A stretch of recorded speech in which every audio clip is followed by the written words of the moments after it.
right, sir, would you tell me what you're working on today? Actually working on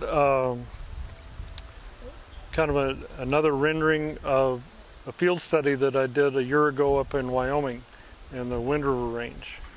So every summer I go on pack trips into the Wind River Range out of Pinedale, Wyoming for about 6 days, and getting ready. Next week I'm going in for 2 6-week trips back to back. So 2 weeks into some amazing country up in near Jackson Hole, Wyoming.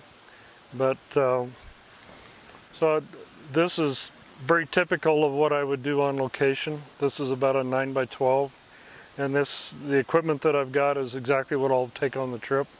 So we pack everything in on mules in special boxes to keep the wet paintings from damage.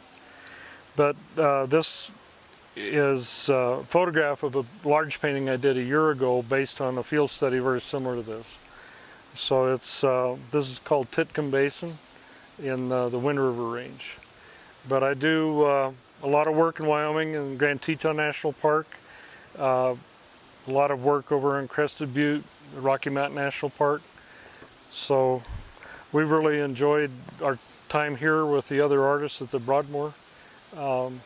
Gives us the chance to meet some folks and tell them a little bit about this process. And the real purpose of doing field studies, plein air field studies, is to try and record the color.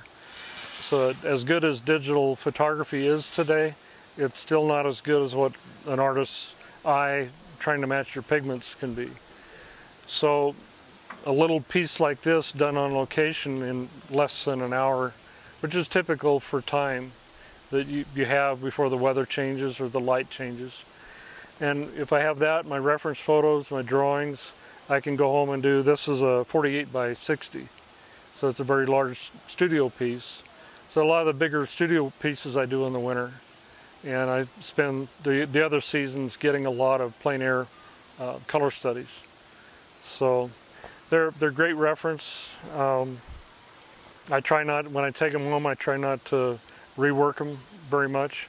That way I'm not disturbing the accuracy of hopefully what I got in the field. So, but like I said, your time and the conditions of working outside are pretty challenging.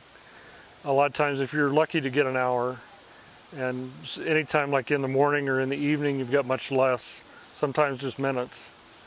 So you don't really try to come home with a finished painting, you just try to capture what you can in limited time. So and you don't work from photographs at all. You like to work I'll use the photographs for reference if I need information on a snowfield or a peak or a tree or something. And you know, we're always moving things around too in a landscape and composing. And the biggest challenge with the landscape is just too much of it. Our eyes take in too much.